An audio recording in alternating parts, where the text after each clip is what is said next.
हरचट माता के व्रत की कहानी। राजा रानी व हरचट माता की कृपा।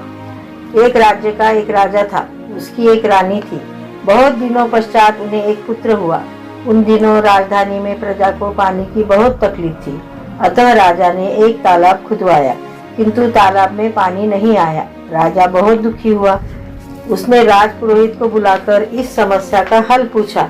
राजपुरोहित ने कहा, राजन, यदि तुम चाहते हो कि तालाब में पानी आए तो तुम्हें अपने बेटे की बलि देनी होगी। राजा ये सुनकर बहुत परेशान हुआ।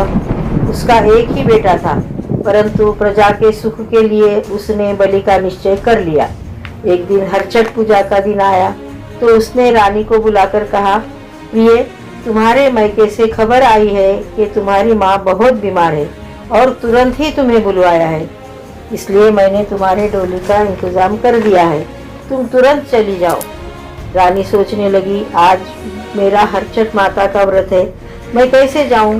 परंतु राजा का हुक्म भी था, अतः वो डोली में बैठकर मायके चली गई।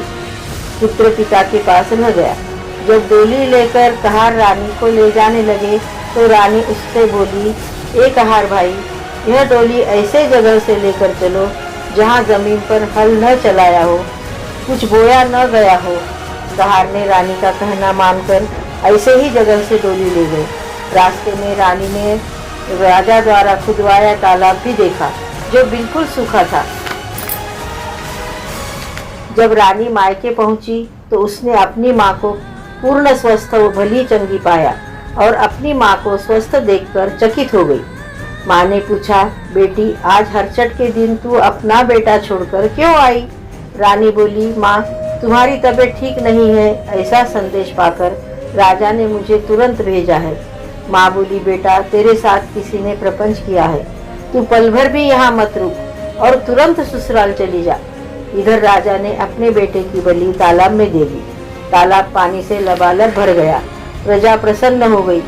लौटते समय रानी ने कहार से कहा, कहार भाई, तुम उसी रास्ते से डोली ले चलो जिधर राजा जी ने तालाब खुदवाया है। जब डोली तालाब के पास आती है तो रानी क्या देखती है? तालाब पानी से लबालब भरा हुआ है और पलाश के पत्ते पर उसका बेटा खेल रहा है। रानी डोली से उतरी। हरचट माता की कृपा से पत्ता धीरे धीरे किनारे आया। रानी ने अपने बच्चे को सीने से लगा लिया और महल आई। महल के दरवाजे बंद थे। राजा कमरे में था। रानी ने आवाज लगाई। राजा ने सोचा, मैं मुंह कैसे दिखाऊंगा? रानी चिल्लाई, दरवाजा खोलिए, मुन्ना तालाब में गिर गया था, मैं लेकर आई हूँ। राजा ने दरवाजा खोला और बेटे को देखकर खुश हुआ और रानी से बोला, मैंने तो तालाब में बेटे की बलि दी थी, तुम्हें तो हरचट माता ने बेटा लौटाया है। चलो अब जल्दी से हरचट माता की पूजा करो। हरचट माता ने जैसा उनका बेटा वापस देकर उन पर कृपा की, वैसे ही सब पर कृपा रखे। जय बोलो हरचट माता की जय।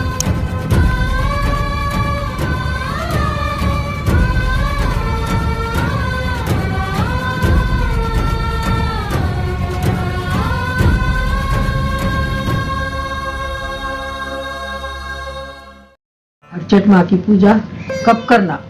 भाद्रपद के कृष्ण पक्ष की षष्ठमी को हरचट माँ की पूजा की जाती है।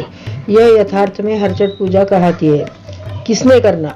हमारे समाज में पूजा का अधिकार सिर्फ पुत्रवती महिलाओं को दिया गया है। अपने पुत्र के सौभाग्य के लिए ही माँ यह पूजन करती है। पूजन सामग्री: हरचट माता की दीवार पर छवि बनाना। इसमें सांप, बिच्छू, चांद, सूरज, भैंस, दूल्हा दुल्हन, पालकी, पेन, भौरा आदि बनाए जाते हैं।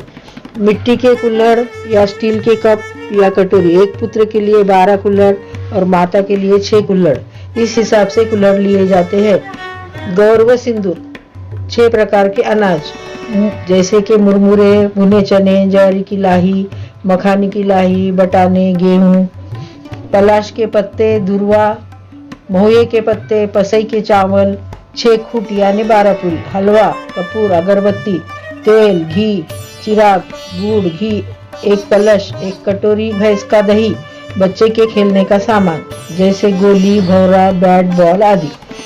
पूजा करने की विधि: पुत्रवती माँ ने व्रत करना चाहिए। घर के किसी कमरे में या पूजा के स्थान पर स्वच्छ करके हरछठ माता का चित्र बनाएं। इस चित्र को बनाने के लिए गोबर, ऐपन, कुमकुम, काजल और सिंदूर आदि रंगों का इस्तेमाल करना चाहिए। इस चित्र में सांप, बिच्छू, भैंस, दूल्हा दुल्हन व पालकी आदि के भी छोटे चित्र बनाने चाहिए। खेतों में जब धान लगाते हैं तो कुछ धान पानी में बहकर नदी के किनारे आ जाते हैं। फिर ये धान पौधे के रूप में बढ़ते हैं। इससे जो चावल निकलता है वो पसई के चावल कहते हैं।